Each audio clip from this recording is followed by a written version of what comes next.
Hello and welcome to our profile course number 4, Gendering Literature and Culture. My name is Esther Jirisch and I'm going to be your teacher this semester. I'm an assistant professor at the Department of European Languages and Cultures, and my expertise is in Swedish literature, culture and politics, and I also have some knowledge about German culture, literature and politics. This video serves as an introduction to our course and will provide you with some historical and sociopolitical background to our course. And please don't hesitate to write down questions that you have maybe after watching this video, and please ask them when we have our first seminar meeting. Here you see the outline of my presentation today. First of all, I would like to start with the definition of the terms feminism, feminisms, and gender. How can we define them and how do we use them in cultural science and literary science? Thereafter, I will present a historical overview of the development of gender studies, briefly talk about the main known strands and where are we now within gender studies. And in the end, I would like to remind you of the discussion questions of the texts, the arena of feminism and the arena of knowledge. Even though feminism is such a broadly used term, it still seems to evoke confusion and even very emotional reactions at some point. This is why I think it's important to look at some definitions of feminism. Originally, the word feminism derives from the French word féminisme in the 19th century, either as a medical term to describe the feminization of a male body or to describe women with masculine traits. When it was coined in the USA in the early part of the 20th century, it was then only used to refer to one group of women, namely that group which asserted the uniqueness of women, the mystical experience of motherhood, and women's special purity. It soon became understood to denote the political stance of someone committed to changing the social position of women. And this is the definition that most dictionaries and science agree on. I have an example of Merriam-Webster that says feminism is the belief in and advocacy for the political, economic and social equality of the sexes. Also, Encyclopedia Britannica writes the belief in social, economic and political equality of the sexes. And also the authors Pilcher and Wheelahan write, the term feminist has taken on the sense of one who believes that women are subjugated because of their sex, that women deserve at least formal equality in the eyes of the law. Despite the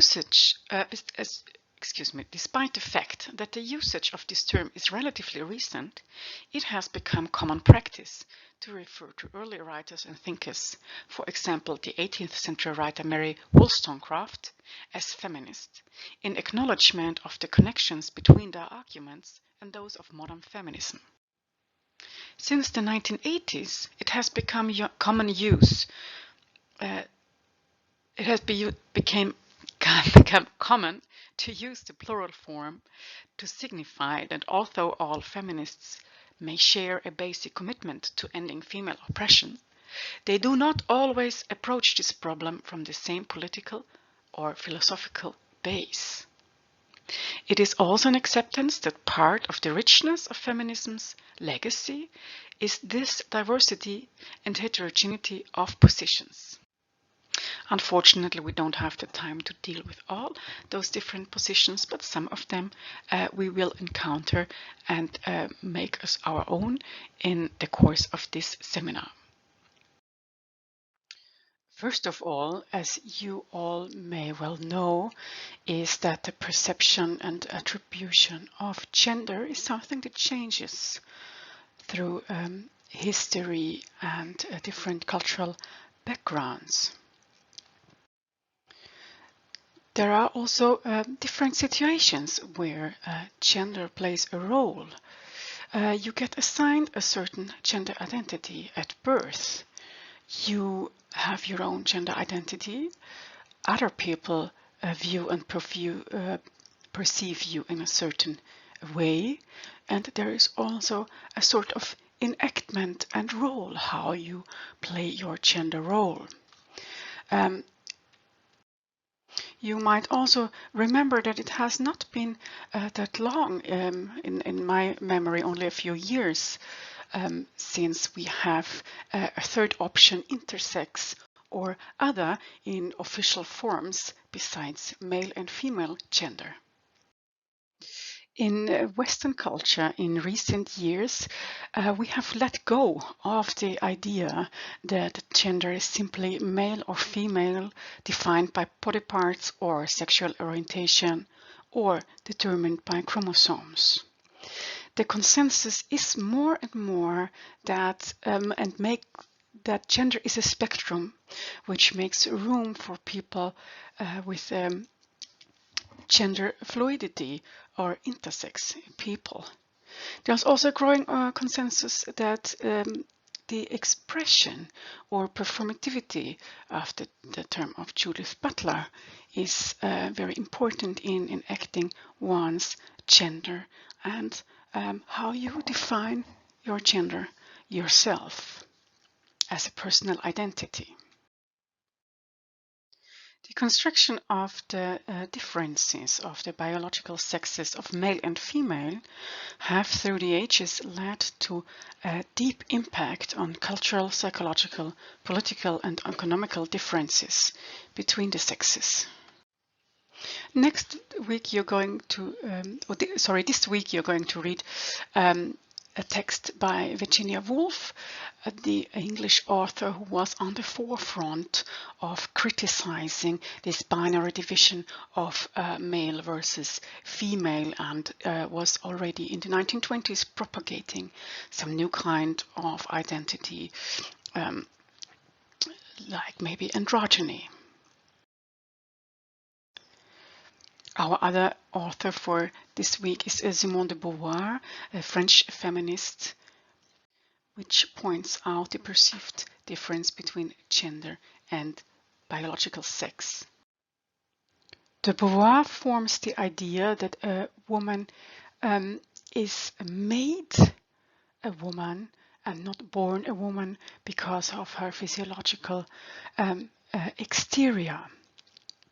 Her text is from 1949, but only gains momentum by the second feminist wave in the 1970s. This is also the time that this idea gets a mass support that gender is a cultural construction.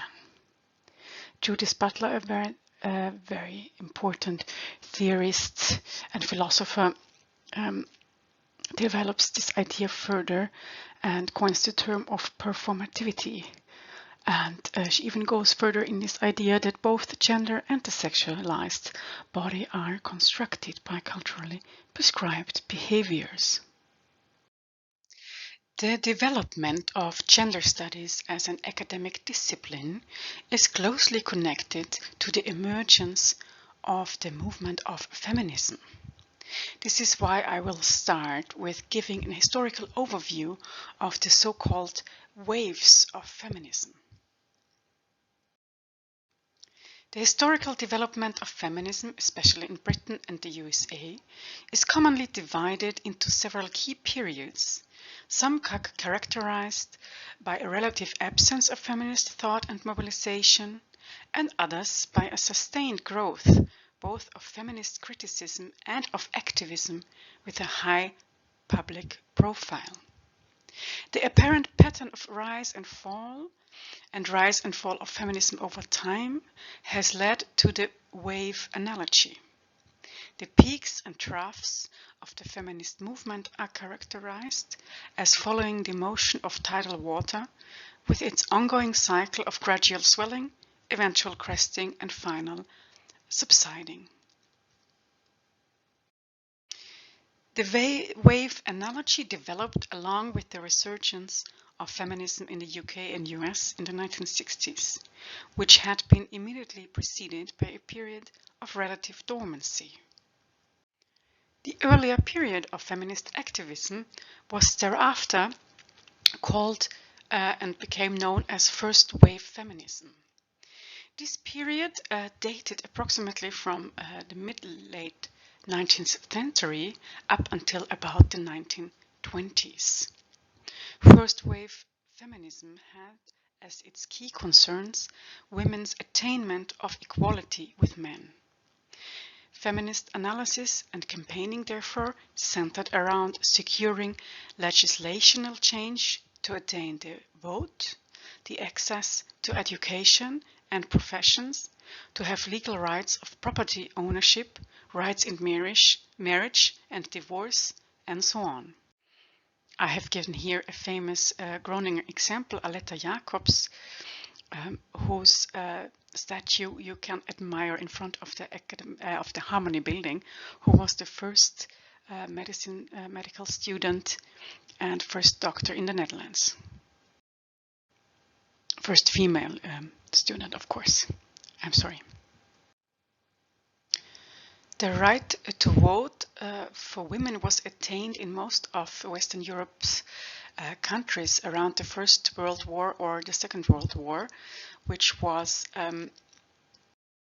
viewed as a great success for women and was followed by a period of relative dormancy of feminism, or in some cases an activism for the traditional role of women in their home.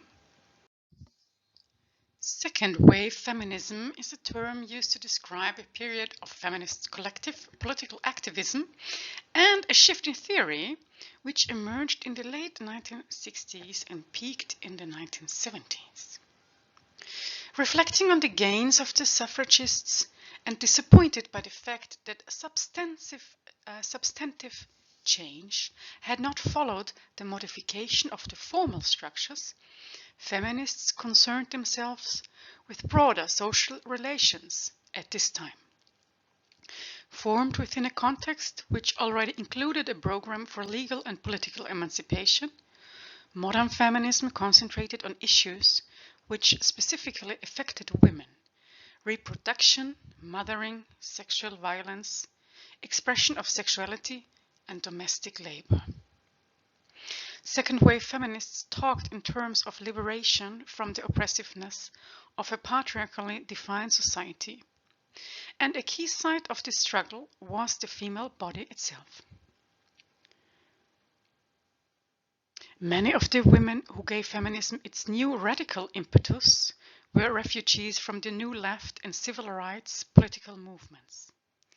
These radical feminists' decision to organize in small groups and to engage in consciousness raising, direct action and demonstrations, which were more like street theater, meant that this new brand of feminism, or also called the women's liberation movement, quickly communicated itself to the public consciousness.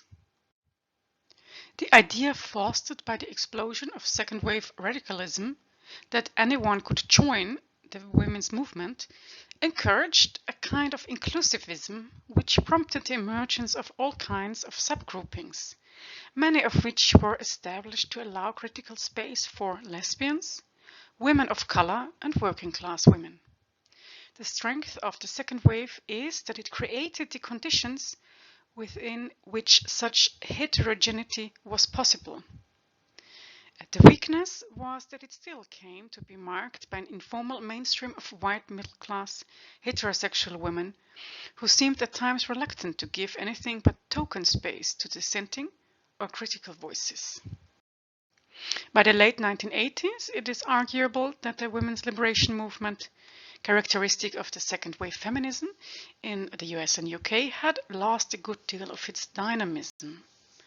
Although there is evidence of effective grassroots feminist activism and support, much feminist energy became concentrated in the academy, in women's studies programs.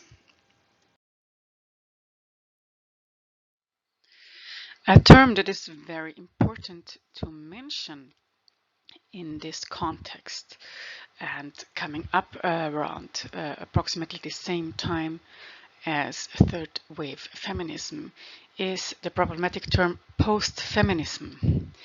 It is problematic therefore because there is currently no exact agreement about how post-feminism can be defined among theorists. Therefore, it is important that you will check the context and how it is used when you encounter this term. I will give you here now three of the most common ways post-feminism is used. If you think about the prefix post in the context of going beyond or superseding, as we find in postmodernism and post-structuralism, then you can see post-feminism as a conceptual change within feminism, a critical stance on earlier forms of feminism. This concept argues for a more diverse and pluralistic view of feminism, where gender is connected to other kinds of power structures and should be scrutinized in close connection to race, sexuality, and class. In a way, you could describe this kind of post-feminism as a coming of age of academic feminism.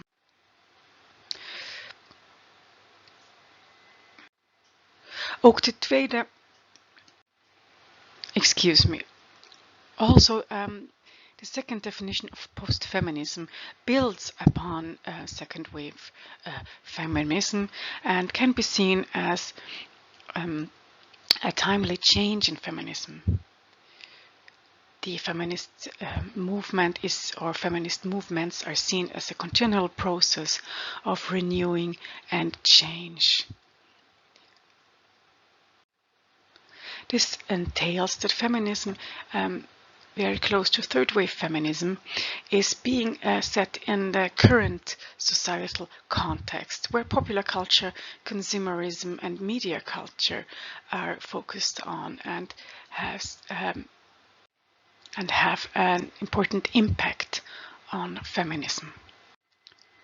The third approach to post-feminism could rather be seen as some kind of anti-feminism used by women who object against the perceived radicalism of second wavers.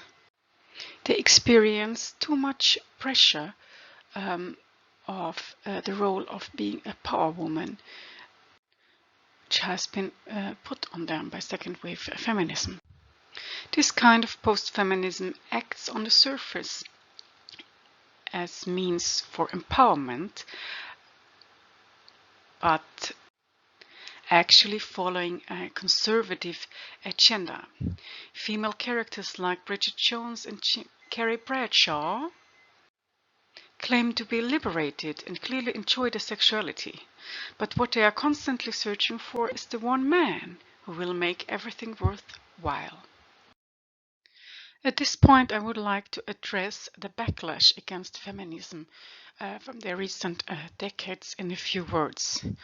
You might have encountered it yourself that in the recent years feminism was not that prominent in media or discussions, and that especially young women would feel unwilling to identify themselves as feminists, even though they would agree on that equality is something very important, has not been achieved yet. Yeah, where does this come from? Figuratively, backlash is a term that has come to mean a strong reaction against a system or state of affairs that had been changed. In feminist parlance, it is used to describe a fierce rejection of an ideology by forcefully reiterated counter-arguments. One very disturbing trait of the backlash of the 1980s and 90s is the ways in which feminism, rather than male domination, sexism, or inequality of opportunity, was seen to be responsible for the ills of contemporary women. In mass cultural productions such as films, advertisements, and newspaper articles, so-called liberated independent women were represented less favorably than they had been at the height of feminism's popularity. This backlash against feminism seemed to come into force during the mid-1980s, characterized in political terms by the upsurge of the New Right in both the UK and USA and the vigorous promotion of family values, which often assumed a subordinate and primarily domestic role for women. The film Fatal Attraction from 1987 might be taken as the backlash text par excellence in the ways it dramatized the implicit penalties for single career-oriented women and spawned a series of like-minded films. The backlash appeals to nostalgia on many levels. It returns us to a world of naive understandings about the origin of social differences between men and women. Nature is summoned as evidence that women were going against the grain of their own instincts. The success of the backlash lies in the fact that women internalize the messages sent to them and long for stability. In our contemporary period, for many people, feminism has come to be regarded as doctrinaire, puritanical, and destructive, making it difficult to take a feminist platform and expect to be heard without prejudice. As Willehan has observed, those who deal in backlash logic conveniently omit to acknowledge how important feminism has been to social progress, and that feminist perspectives on rape, for example, have enabled important shifts in the legal system, police practices, and the public perception of the crime. An excellent answer in how to encounter people who are trapped in the backlash logic provides one of my favorite authors, Liv Strömquist, here beneath.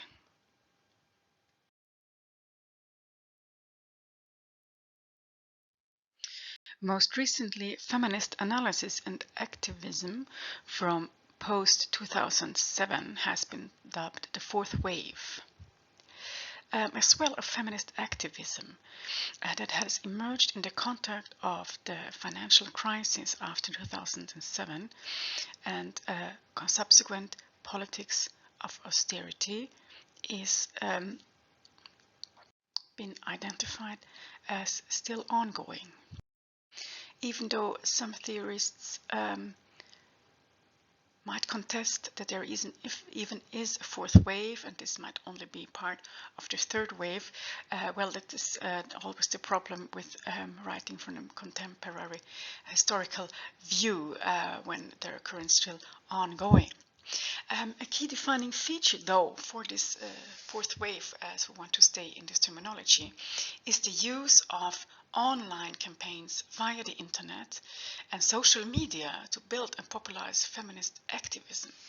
Very interestingly here is that the gap between the theorists and the followers erases, and which makes the scene much more diversified and dynamic.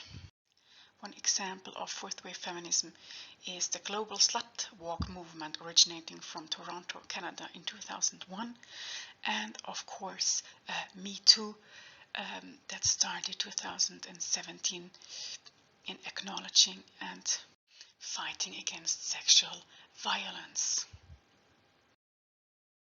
The backlash I mentioned before has lost a lot of its power, especially in the wake of Me Too, but also in the wake of the Corona crisis, which also focuses the light on feminist issues, and it became much more popular to call oneself a feminist again, even something that I noticed personally and amongst my students.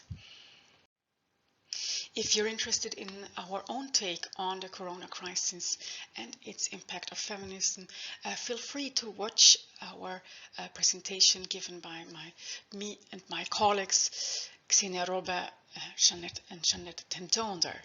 The link is here on the slide. Let's now have a look at the development of the academic studies of gender.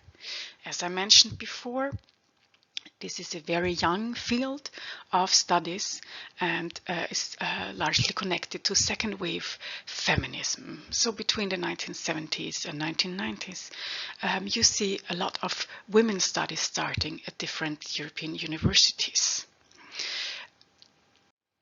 Subjects as literature, social sciences, history would take up women's studies, and so the field became inherently interdisciplinary and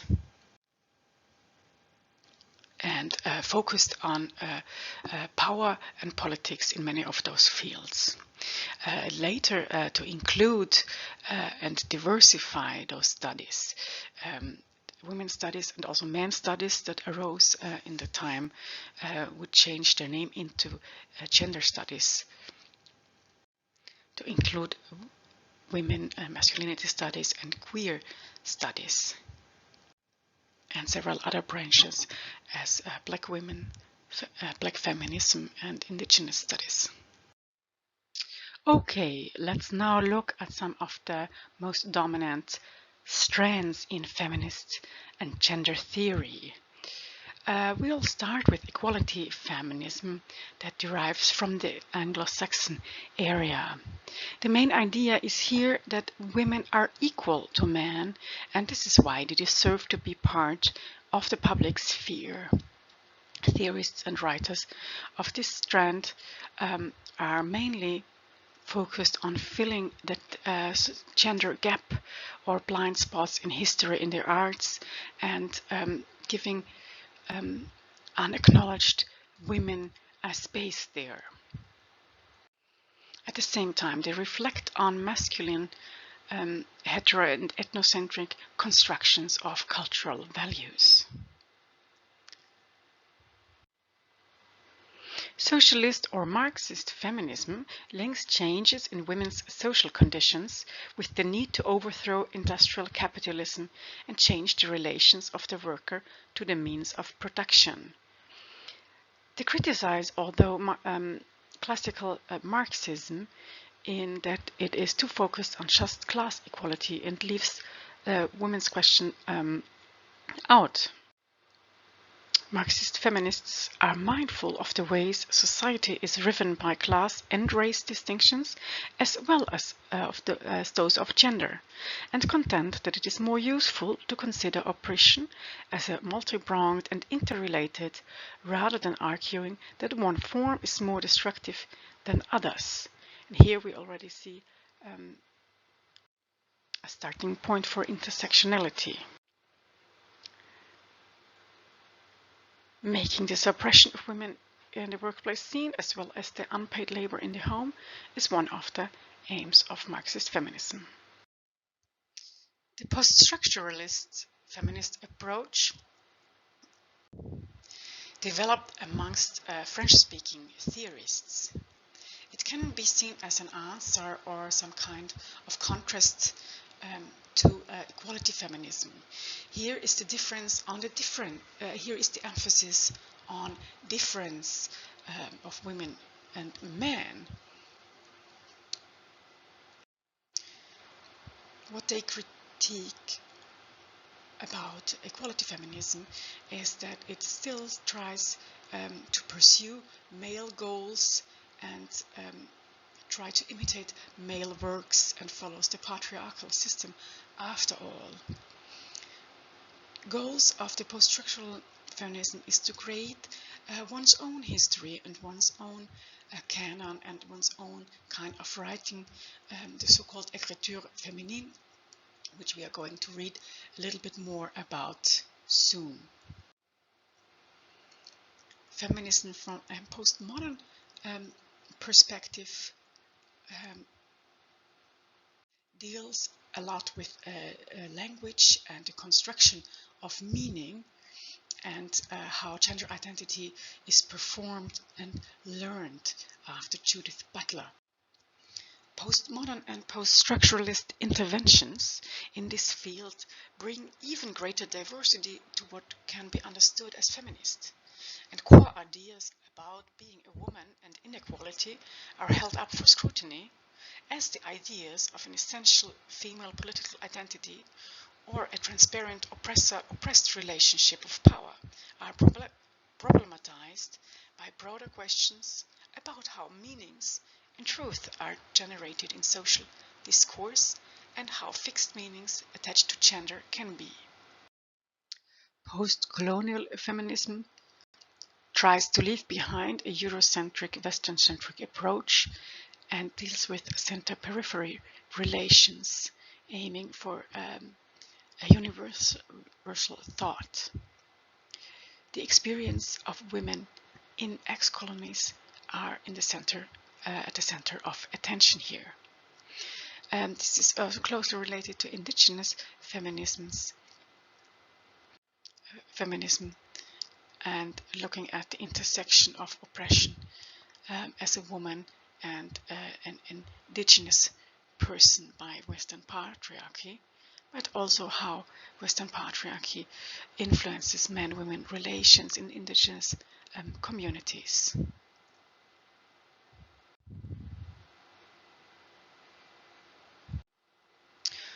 By the way, post-colonial feminism is sometimes also referred to as third world feminism or black feminism.